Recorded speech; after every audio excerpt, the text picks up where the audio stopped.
My name is Sandra Myers. I'm 27 years old. At my sister's wedding, they gave me a name tag, not the elegant calligraphy place cards everyone else had, a gray sticker, handwritten in marker, like I was a vendor who'd wandered in by mistake. Table 14, near the restroom hallway, far from the family photos. My father had warned me the night before. Don't bring your plumber boyfriend, try not to embarrass us. My sister added, if you can't follow that one simple rule, maybe you shouldn't come at all. So I came alone. I smiled. I sat where they put me. And at 5:45 p.m., I placed a small white envelope on the gift table and walked out before the first toast. 3 hours later, my mother called screaming, "What did you tell them?" I said 6 words. Those 6 words silenced my mother completely. Before I tell you what was inside, please take a moment to like and subscribe. Drop a comment with where you're watching from and what time it is there. But to understand why I did what I did, I need to take you back 6 months before that wedding. I grew up in Naperville, Illinois, about 30 miles west of Chicago. Tree-lined streets, excellent schools, houses with 3-car garages and professionally landscaped lawns. The kind of place where image isn't just important, it's everything. My father, Gerald Myers, spent 32 years as a civil engineer for the state of Illinois. Bridges, highways, infrastructure projects that took years to complete. He retired 3 years ago, but he still talks about his career at every family gathering, every dinner party, every conversation with strangers. My mother, Patricia, works part-time as a bookkeeper at First Presbyterian Church of Naperville. But her real full-time job is managing appearances. She knows everyone's business. She sits on charity boards. She organizes fundraisers and bake sales and neighborhood watch meetings. And she makes sure the Myers family always looks exactly right. Growing up, I heard the same phrase over and over. We're not rich, Sandra, but we carry ourselves like we are. Carry yourself. Dress appropriately. Speak carefully. Don't give anyone a reason to talk. The Myers family was built on image, and I learned early that my job was to protect that image, even if it meant making myself invisible. My sister Vivian is 5 years older than me. She's 32 now. Growing up, Vivian was everything I wasn't. She was confident, articulate, ambitious. She had perfect grades, perfect posture, and a perfect smile that made everyone want to be near her. She was captain of the debate team, homecoming queen, valedictorian. She got into Northwestern University on a partial scholarship and graduated from their law school in 2019. Top 10% of her class. After graduation, she clerked at a corporate firm in the Chicago Loop. Big glass building, important clients. The kind of job that made my parents glow with pride whenever they mentioned it. She dated men with strong jawlines, expensive watches, and impressive job titles. She went to charity galas and industry conferences. She got tagged in LinkedIn posts and photographed at networking events. She never embarrassed anyone. Every Thanksgiving, my father would raise his glass and say something like, "Let's toast to Vivian. Another promotion, another achievement. She's really making something of herself." Then he'd glance at me, almost as an afterthought, and add, "Sandra's doing fine too." Fine. That was always the word. Not great, not impressive, not even good. Just fine. I'm a second-grade teacher at Naperville Elementary. I've been there for 4 years. I love my job. I really do. There's something magical about watching a 7-year-old learn to read for the first time. That moment when the letters finally click. When a child realizes they can look at symbols on a page and understand what they mean. I live for those moments. But to my family, teaching was settling. It was what you did when you couldn't do something more impressive. A backup plan, not a career. Fine for other people, just not for a Myers. Once, I came home from school excited about a breakthrough with one of my students. A boy named Jalen who had struggled all year. He'd finally read an entire book out loud to the class. The other kids clapped for him. He cried. I cried. That night, I told my mother about it at dinner. She listened politely. nodded at the right moments. Then she said, "That's nice, honey. Did you hear Vivian made junior partner? She's the youngest one at her firm." She changed the subject so fast I almost got whiplash. That night, I stopped sharing. I realized something I should have understood years earlier. Some people don't want to see you. They've already decided who you are, and nothing you do will change that. So I stopped trying to change it. I stopped hoping they'd ask about my life. I just learned to survive being invisible. In the Myers family, there was always an unspoken rule. Vivian was the face of the family, the one you bragged about at church, the one you introduced at dinner parties, the one who made the Myers name mean something.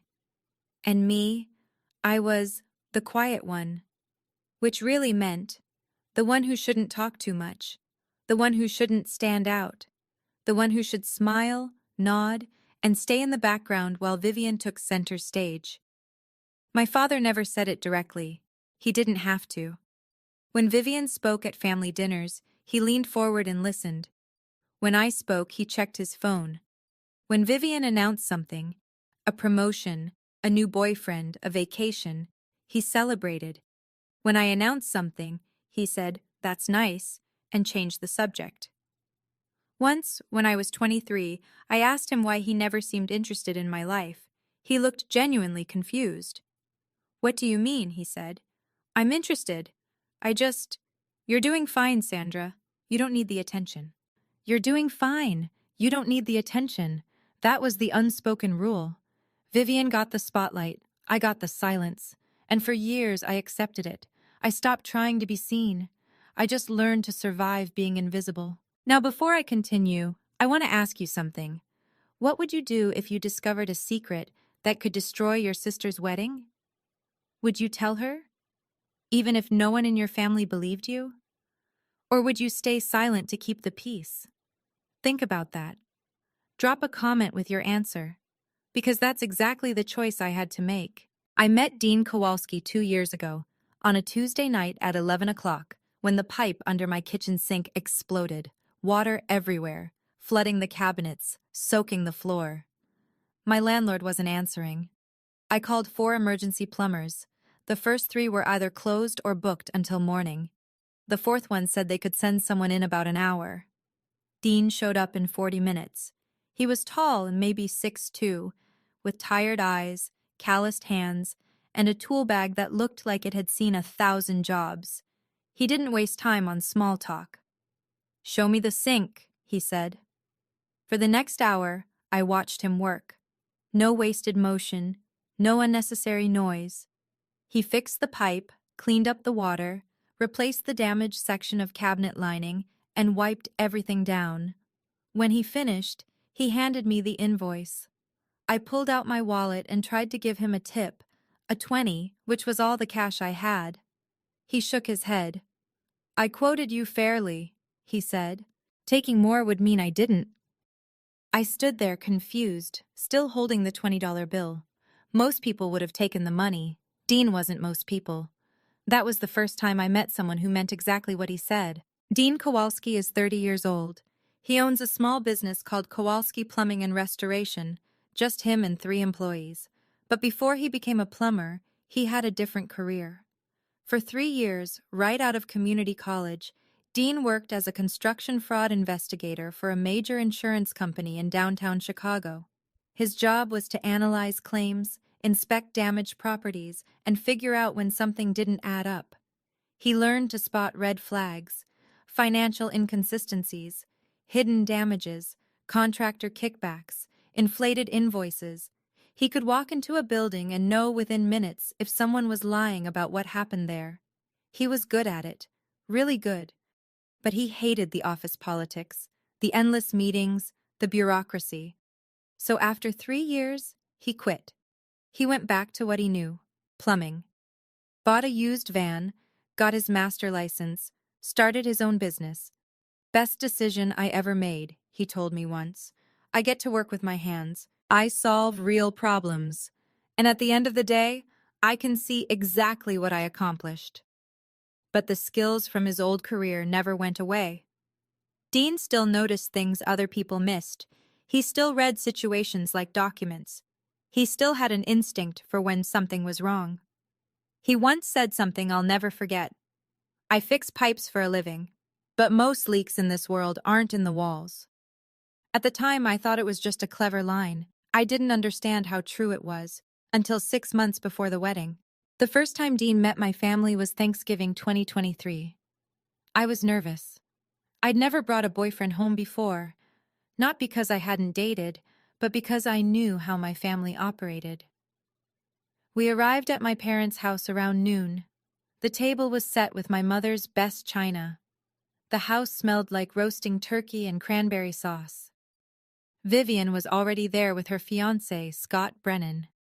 Scott was everything my family wanted in a son-in-law. Tall, handsome, confident. He was wearing a cashmere sweater that probably cost more than my monthly rent. He'd arrived in a black BMW 5 Series. He shook hands firmly, made eye contact, and complimented my mother's decorating within 30 seconds of walking through the door. "Investment banking," he said, when my father asked about his work. "Mergers and acquisitions, mostly. It's demanding, but rewarding." My father's eyes lit up. Finally, someone worth talking to. Dean was wearing jeans and a flannel shirt. The contrast was immediate. My mother shook Dean's hand like she was touching something contagious. "So you're a plumber?" "Yes, ma'am. Going on 8 years now." She nodded slowly, her smile frozen. "Well, that's practical." My father didn't shake his hand at all. He just looked at Dean, grunted, and turned back to the football game. Throughout dinner, the difference was painful. When Scott spoke, everyone listened. He told stories about deals he'd closed, restaurants he'd been to, wines he'd discovered. My parents hung on every word. When Dean spoke, which wasn't often, people nodded politely and then turned back to Scott. At one point, my father asked Scott about the stock market. They talked for 20 minutes about portfolios and investments and things I didn't understand. Then my mother asked Dean, "So, do you have any hobbies?" Like plumbing was so boring, he must need something else to fill his time. Dean just smiled. "I restore old motorcycles when I have the chance." My mother blinked. "Oh, that's nice." Then she turned to Vivian and asked about the wedding venue. After dessert, Scott pulled out his phone to show my father pictures of his condo in River North. "Just upgraded to a 2-bedroom, he said. Great views of the skyline." My father was impressed. "That's a nice building. Good investment." Nobody asked where Dean lived. Nobody asked about his business. Nobody asked him anything at all. On the drive home, I apologized. Dean just shrugged. "People who've already judged you won't hear your defense," he said. "They'll just wait for you to stop talking." "Doesn't it bother you?" I asked. "The way they treated you?" He was quiet for a moment. "What bothers me?" In March 2024, Dean got a routine job order from a property management company, a high-rise rental building in River North, one of the trendiest neighborhoods in Chicago. Young professionals, luxury finishes, rooftop pool, Unit 1204, leaky pipe under the kitchen sink, standard job. Should have taken an hour. Dean told me later that he didn't know whose apartment it was until he walked in and saw a photo on the refrigerator. An engagement photo. Vivian and Scott, smiling. Perfect.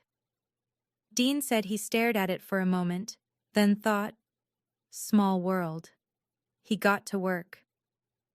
For the first 30 minutes, everything was normal.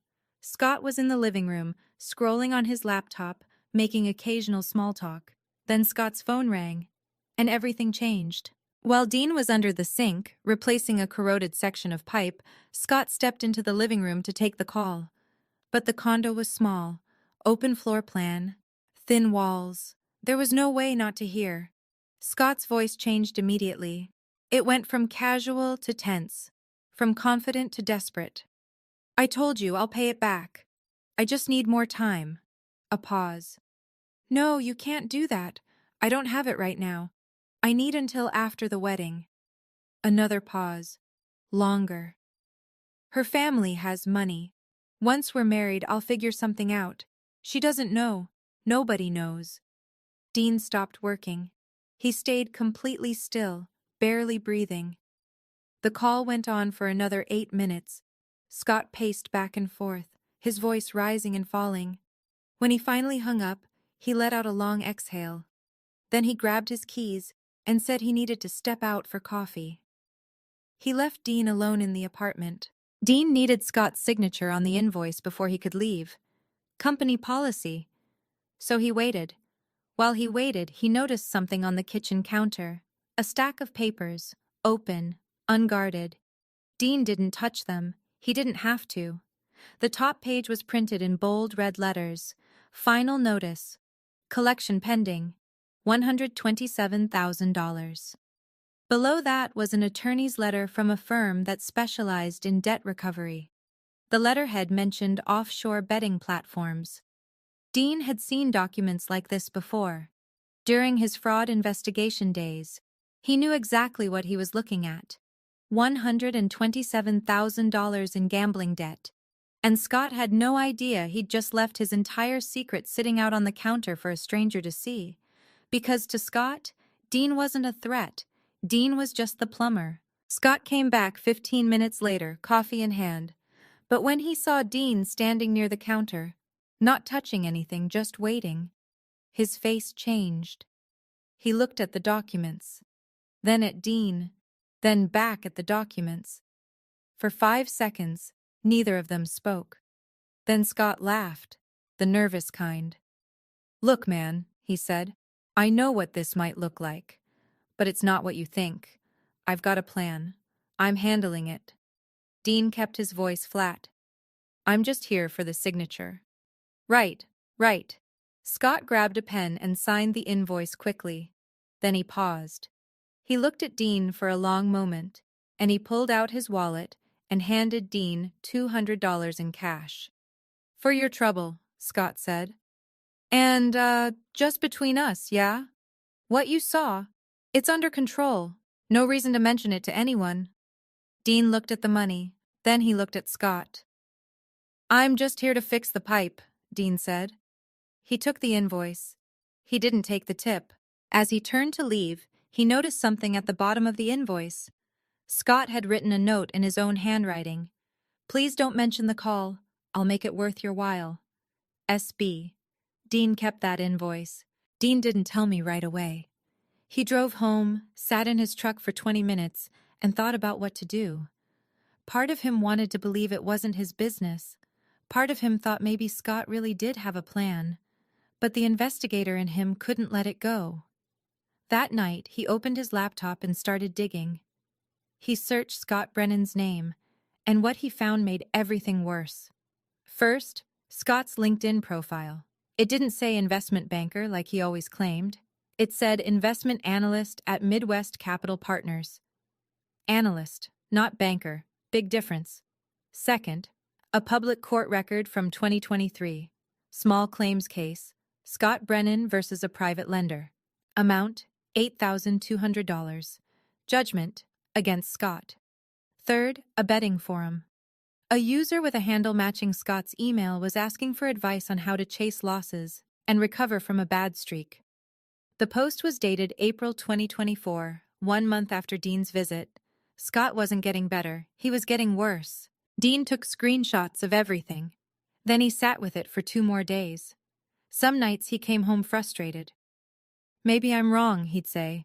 "Maybe there's an explanation. Maybe it's not as bad as it looks." I started doubting too. What if Scott had already paid off the debt? What if the court case was a mistake? What if I was about to destroy my sister's life over something that was already resolved? But then Dean found the forum post, and I knew. 2 days later, he called me. "Sandra," he said, "we need to talk. It's about your sister's fiancé." He came over that night with a folder full of documents. He spread them across my kitchen table. The invoice with Scott's note, the attorney's letter, the LinkedIn screenshot, the court records, the forum posts. I sat there in silence, staring at everything. $127,000, gambling debts, lies about his job, a pattern going back years, and he was about to marry my sister. Dean looked at me. "What do you want to do?" he asked. I didn't have an answer, not yet. After Dean showed me everything, I didn't sleep for a week. Every night, I'd lie awake staring at the ceiling, running through scenarios. Should I tell Vivian directly? Show her the documents? But she'd ask where I got them, and when I said my plumber boyfriend, she'd roll her eyes and dismiss it. Should I tell my parents? Get them on my side first? But they already thought Dean was beneath them. They'd never believe anything he found.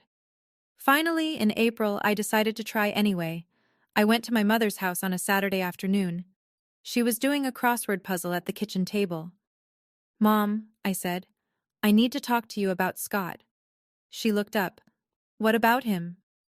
"I think there's something you should know. Dean found some things that—" She cut me off immediately. "Your plumber boyfriend?" "Mom, please. Just listen. Sandra." She put down her pen. "I'm going to say this once." She folded her hands and looked at me like I was a child who needed correcting. "Scott is a successful investment banker. He treats Vivian like a queen. He comes from a good family, and your sister is happier than I've ever seen her. But Dean saw— I don't care what Dean saw." Her voice went cold. "Whatever he thinks he found, I'm sure there's an explanation." "Mom, no." She stood up. "I know what this is. You're jealous. You've always been jealous of Vivian. And now that she's getting married to a wonderful man, you're trying to sabotage it with gossip from a plumber who doesn't know his place." The words hit me like a slap. "That's not— We're done talking about this." She picked up her crossword. "Don't bring it up again, to me or to anyone else." She walked out of the kitchen. She didn't ask what Dean found. She didn't want to know. That night, I sat alone in my apartment for hours. Dean had gone home. The documents were still spread across my kitchen table. I didn't cry at first. I just stared at the evidence, running my fingers over the pages. And then it hit me. Not anger, not determination, just exhaustion. 27 years of being invisible. 27 years of trying to belong to a family that never made room for me. 27 years of swallowing my words because my voice didn't matter. And now I was holding proof that could destroy my sister's wedding. The sister who called me an embarrassment. The sister who said I wasn't even supposed to be invited. I started crying. Not pretty tears, the ugly kind, where your whole body shakes and you can't catch your breath.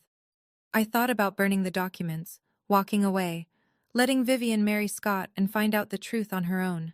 Maybe that's what I deserved. To be invisible forever. Dean came back an hour later. He didn't say anything. He just sat down next to me and waited. When I finally stopped crying, he said, "Whatever you decide, I'm with you." I looked at him. "What if I'm wrong?" I whispered. "What if it's not as bad as it looks?" "It's worse," Dean said quietly. "The forum post is from last month. He's still gambling. He's still lying. And in 5 months, he's going to marry your sister." I wiped my eyes. "If I tell her now, no one will believe me." "I know. They'll say I'm jealous. They'll say I'm trying to ruin the wedding." "I know." I looked at the documents. "So I wait," I said slowly. "Until the moment when the truth can't be buried." Dean nodded. "Then we make sure the evidence is airtight," he said. "And we wait." That became our plan. I stopped trying to be heard. I decided to let the truth speak for itself, at the moment when it would matter most. Now I need to ask you something. If you were in my position, what would you have done? A. Tell Vivian immediately, even if no one believed you. B. Gather more evidence and wait for the right moment. C. Stay out of it completely. Not your marriage, not your problem. Drop your answer in the comments. I'll tell you what I chose. 3 months before the wedding in July, I got a text from Vivian. Text. Vivian. "Hey, about the bridesmaids. We finalized the dresses and your measurements don't match what's available. I think it's best if you just come as a guest." Hope you understand. I read the message 3 times. My measurements didn't match. I'd sent her my exact measurements 6 months earlier. Nothing had changed. A week later, I heard the real reason. Vivian was at a bridal brunch talking to our cousin. I was getting coffee nearby. I just want the photos to look cohesive, Vivian was saying, and Sandra's whole situation was making things complicated. My situation. That's what Dean was to them. Not a person, a situation, a problem to be managed. I didn't argue. I didn't ask for an explanation. I just texted back. Understood. Let me know if I can help with anything else. Vivian replied with a thumbs up emoji. That was it. 2 weeks before the wedding, the seating chart was emailed to the family. I found my name at the very bottom. Table 14, near the restroom hallway. Tables 1 and 2 were reserved for immediate family, parents, grandparents, aunts and uncles. I wasn't on either. I was placed with a random collection of my father's retired coworkers and a few plus ones who didn't fit anywhere else. I texted my mother. Table 14, near the restrooms? Is that where I'm supposed to be? She replied 20 minutes later. The chart is already printed and sent to the venue. Don't make a fuss, it's not about you. She was right about one thing. It wasn't about me. It never was. Even though I'd been demoted from bridesmaid to bathroom-adjacent guest, I still contributed to the wedding. In August, I wrote a check for $3,500. It was my car repair fund. I'd been saving for 2 years to fix the transmission on my 2012 Honda Civic. The car had been making a grinding noise for months, but it still ran, so I kept putting off the repair. But Vivian needed help with the catering deposit. She mentioned it at a family dinner, how the costs were adding up, how the caterer needed more money up front than expected, so I offered to help. My mother took the check and said, "That's generous, Sandra. I'm sure Vivian will appreciate it." There was no thank you card, no acknowledgement in the wedding planning emails, no mention of my contribution at the bridal shower or the rehearsal dinner. A month later, at Vivian's bridal shower, I overheard her talking to a friend near the gift table. "We're paying for everything ourselves," Vivian was saying. "No help from anyone. Scott and I wanted to do it on our own." I was standing 3 feet away. She didn't even glance at me. That was the moment I realized. They didn't just overlook me, they erased me. Thursday, October 10th. The rehearsal dinner. The Ashford Estate. A private country club 30 minutes outside Chicago. Chandeliers, white tablecloths, a string quartet in the corner. I arrived alone. Navy dress. Nothing flashy. The moment I walked through the door, my father intercepted me. He pulled me into a side hallway, away from the other guests. "Sandra." His voice was low. "I hope you're not planning to bring your boyfriend tomorrow." "I'm not." "Good." He straightened his tie. "Just try to blend in. Don't draw attention to yourself." I nodded. He walked away without saying goodbye. He didn't ask how I was doing. He didn't ask about my drive. He didn't ask about anything. He just reminded me to stay invisible. After dinner, I was standing alone near a window, watching the sun set over the golf course. I heard footsteps behind me. Vivian. She wasn't smiling. "I'm only going to say this once," she said. Her voice was low but sharp. "If you can't follow one simple rule, no plumber, then don't bother coming tomorrow." I didn't respond. "You weren't even supposed to be invited," she continued. "I only sent you the invitation because Mom insisted. Dad wanted to leave you off entirely." She stepped closer. "So just don't ruin my day. That's all I ask. Show up, sit at your table, don't make a scene, and leave." 2 of her bridesmaids were standing nearby. They heard everything. Vivian looked at me, waiting for a reaction. I just looked back. "No problem," I said quietly. "Have a good night, Vivian." Then I walked away. Every cut that week was small. The texts, the seating chart, the erased contribution, the warnings, the public dismissal. But by the end of it, I was bleeding in ways no one could see. Saturday, October 12th. The wedding day. I sat in my car for 20 minutes that morning staring at the steering wheel. My hands were shaking. What if I was wrong? What if the evidence wasn't enough? What if I destroyed my sister's wedding and nothing changed? I called Dean. "I don't know if I can do this," I said. He was quiet for a moment. "You're not doing this to hurt her," he said. "You're doing it because she deserves to know who she married." "What if she hates me forever?" "She might," Dean said, "but at least she'll know the truth." I sat there, phone pressed to my ear, watching the morning light filter through the windshield. "Okay," I finally said. "Okay." I started the car.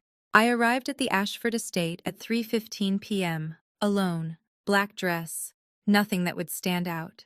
In my clutch, I carried a small white envelope. At the check-in table, the coordinator looked at her list, then looked at me with slight confusion. "Sandra Myers?" She shuffled through some papers. "I don't see a place card for you. Let me check." She flagged down another staff member. They whispered, shuffled more papers. Finally, she came back with a gray sticker. My name, handwritten in marker. "Table 14, she said apologetically. "It's near the restroom hallway." I looked at the sticker. Everyone else had elegant calligraphy cards. I got a sticker, like I was a vendor who'd wandered in by mistake. "Thank you," I said. I stuck it to my dress and walked inside. The ceremony started at 4 p.m. I sat in the back rows, row 12, while my parents, aunts, uncles, and grandparents filled rows 1 through 3. Vivian walked down the aisle in a $12,000 dress, glowing like she was born for this moment. Scott stood at the altar, smiling like a man without secrets. My parents sat in the front row, dabbing their eyes with embroidered handkerchiefs. No one looked back at me. No one knew where I was sitting. I watched everyone celebrate a future built on lies. And I said nothing. Not yet. The reception started at 5 p.m. I sat at table 14 with strangers, making small talk with people I'd never see again. At 5:30, I excused myself. I walked to the gift table, covered in elegant boxes wrapped in white and gold, surrounded by envelopes with calligraphy. I placed my envelope in the center, not hidden, not buried, right in the middle, where it would be seen. The front said, "For Vivian, with love, Sandra." I stepped back. Then I turned and walked toward the exit. At 5:45 p.m., I walked out of the Ashford estate. No one from table 14 noticed. No one from my family looked my way. I stepped outside, called an Uber, and waited in the parking lot. The air was cool. October evening. The sun was starting to set. My phone buzzed. Text. Dean. Done? Text. Sandra. Done. Text. Dean. How do you feel? I thought about it. Watched the estate through the windows. The chandeliers. The champagne. The dancing. Text. Sandra. Free. Text. Dean. Come home. I'll make pasta. I didn't make a scene. I didn't say goodbye. I just walked out and left the truth on the table. Before I tell you what was in that envelope, I want to pause here, because this was the moment of no return. Everything I'd been building toward, every document, every screenshot, every piece of evidence, was sitting on that gift table, and I had no idea what would happen next. The envelope contained 3 things. The first was a handwritten card, simple cream paper, no decorations. Dear Vivian, I tried to tell Mom in April. She said I was jealous. I knew if I said anything at the wedding, you'd think the same thing. So I'm telling you in writing. Please read everything before you decide what to do. I hope I'm wrong about all of this. But if I'm right, you deserve to know. With love, Sandra. The card was gentle. What came next was not. The second item was a photocopy of Dean's work invoice. Date: March 15th, 2024. Address: Unit 1204, River North, Chicago. Client: Scott Brennan. Service: Kitchen sink repair, $285. At the bottom, in Scott's own handwriting, please don't mention the call. I'll make it worth your while. SB. Attached was a note from me. Dean did a repair job at Scott's apartment. While he was there, he overheard a phone call about debt. This is what Scott wrote when he realized Dean had heard. The invoice was context. The real evidence came next. The third layer was the evidence packet.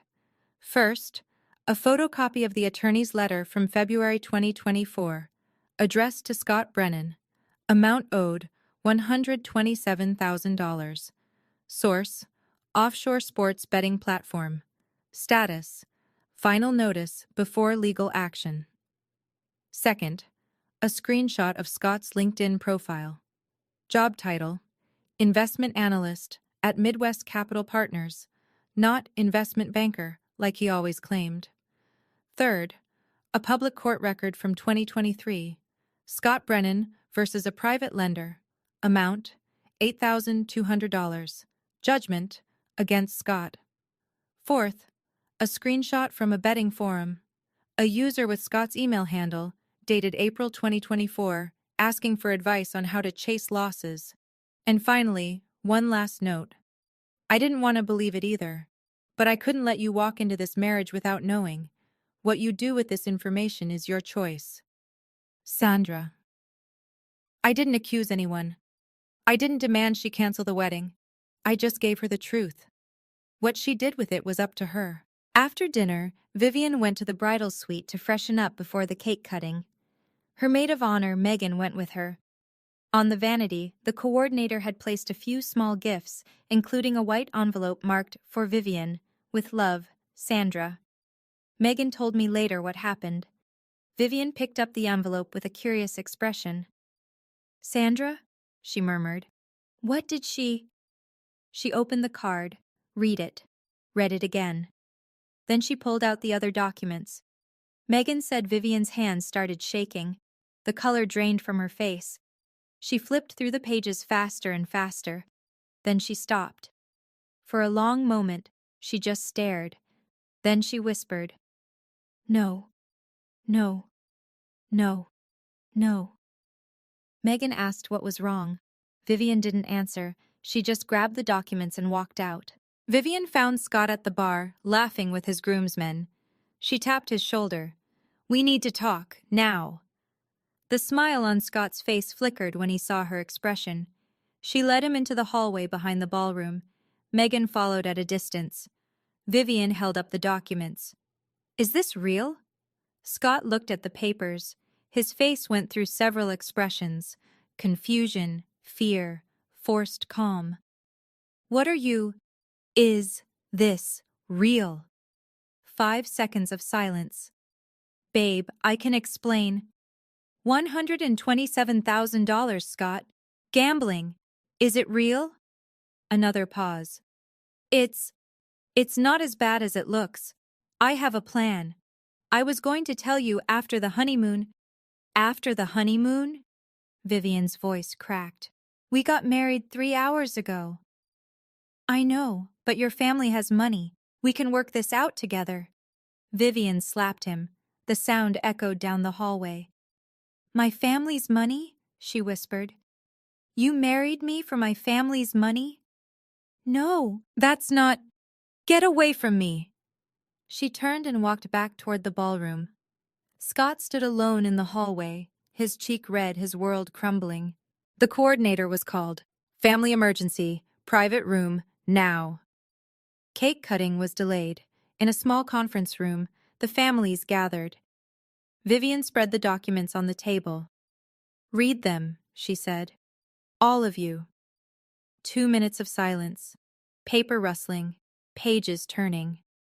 Scott's father, Edmund Brennan, who had spent the reception bragging about his son, the investment banker, sat down slowly. His face went gray. Scott's mother started crying. My mother looked at the documents, then at Vivian. "Where did you get these?" Vivian's voice was ice. "Sandra." "Sandra?" My mother's eyes widened. "Your sister Sandra?" "Yes. The sister who tried to warn you in April, remember? You told her she was jealous. The room went silent. My mother opened her mouth, closed it, opened it again. For once, she had nothing to say. After 25 minutes of chaos, a decision was made. They would continue the reception. Why? Because 280 guests were waiting. The caterers had been paid, the photos had been taken, and a public cancellation would be worse than a private disaster. At 9:50 p.m., Vivian and Scott emerged. They walked to the cake table, picked up the knife, smiled for the cameras. But Megan told me. Vivian's eyes were completely empty. She was performing. The marriage was over before she cut the first slice. Before they walked out, Vivian whispered to Scott, "We're going to finish this reception. We're going to smile. And tomorrow, you're going to explain exactly how you plan to use my family to pay your debts." Scott didn't respond. He just nodded. You can't hide chaos at a 280-person wedding. One of Scott's groomsmen noticed him getting pulled into the hallway. Noticed Vivian's face when she came back. He asked questions, heard fragments through the conference room door. Gambling. 100,000. Lied about his job. By 10 p.m., at least 40 guests had heard some version of the story. Some left early, making excuses about babysitters and early flights. Others stayed, whispering behind champagne glasses. The perfect wedding was unraveling, one rumor at a time. I was on my couch with Dean eating pasta when my phone rang. Caller ID. Mom. I answered. No hello, just screaming. What did you tell them? What did you do? I kept my voice calm. I didn't tell them anything. Don't lie to me. I'm not lying. I left Vivian a gift, that's all. You ruined her wedding.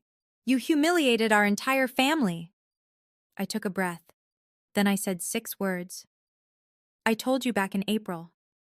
Silence, complete silence. You said I was jealous, I continued. You said Dean didn't know his place. You didn't want to hear the truth. More silence. So I stopped trying to tell you, and I let the evidence speak for itself. My mother's voice was different now, smaller. Sandra. Good night, Mom. I hung up. Dean looked at me. You okay? I thought about it. Yeah, I said. I think I finally am. The week after the wedding, my phone became a battlefield. 27 missed calls from my mother, 14 from my father, 0 from Vivian. The voicemails ranged from furious to desperate. Voicemail, Mom, day 2. Call me back, now. Voicemail, Mom, day 3. Vivian can't stop crying. The Brennans are furious. Everyone at church is asking what happened. Are you satisfied? Voicemail, Dad, day 4. What you did was unforgivable. You need to apologize. I didn't call back. I blocked their numbers temporarily. I went to work. I taught my students. I came home to Dean. I lived my life. Because for me, the hard part was already over. On day 9, I got an unexpected message. Instagram DM from Megan, Vivian's maid of honor. DM. Megan. I know everyone is blaming you, but I was in that room. I saw the documents. I saw Scott's face when he couldn't explain. Another message. DM. Megan.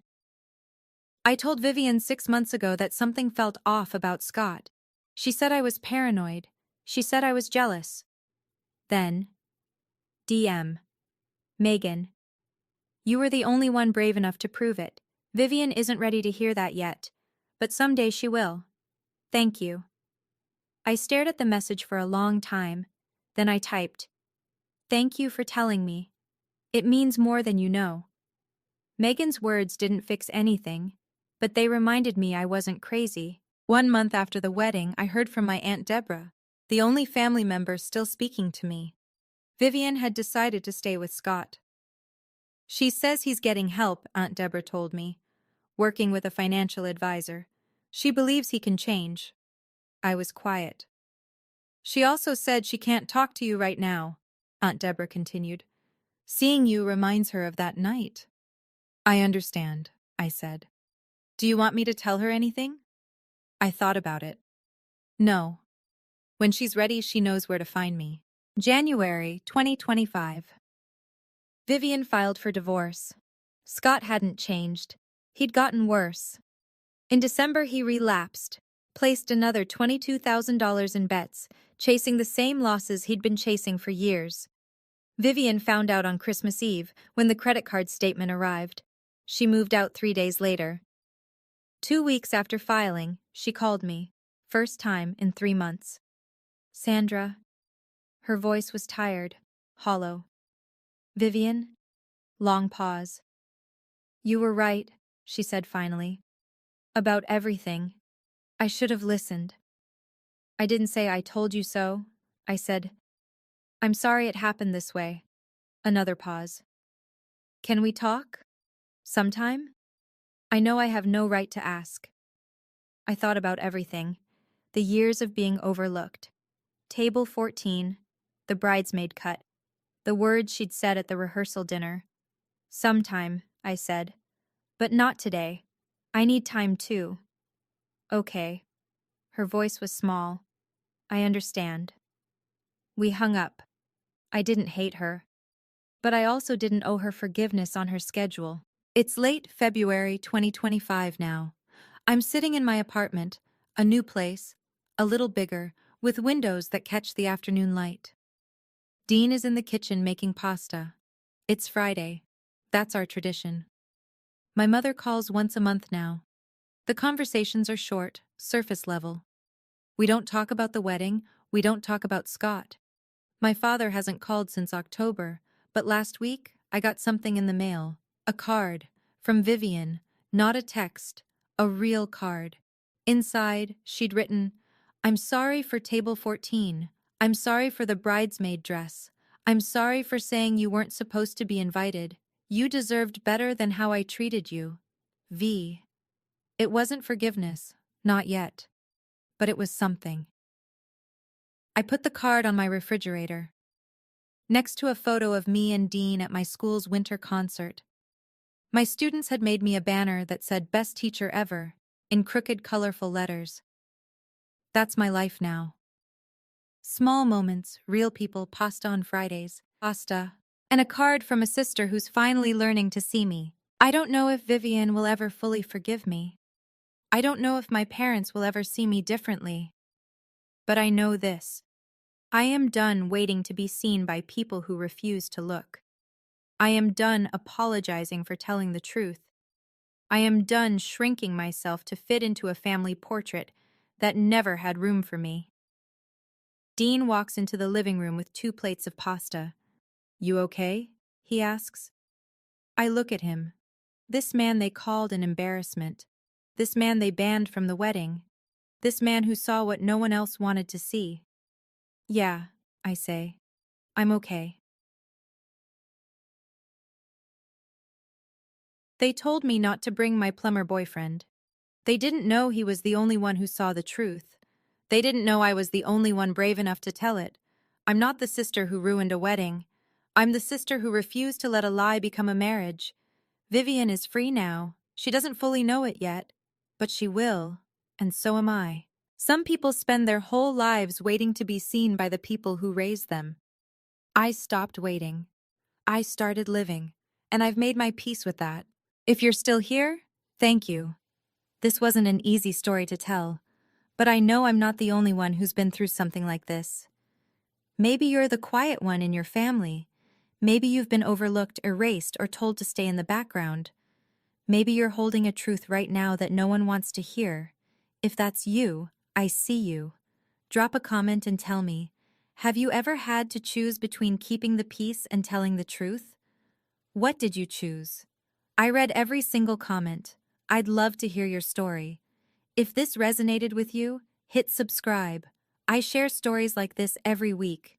Stories about family, boundaries, and finding your voice.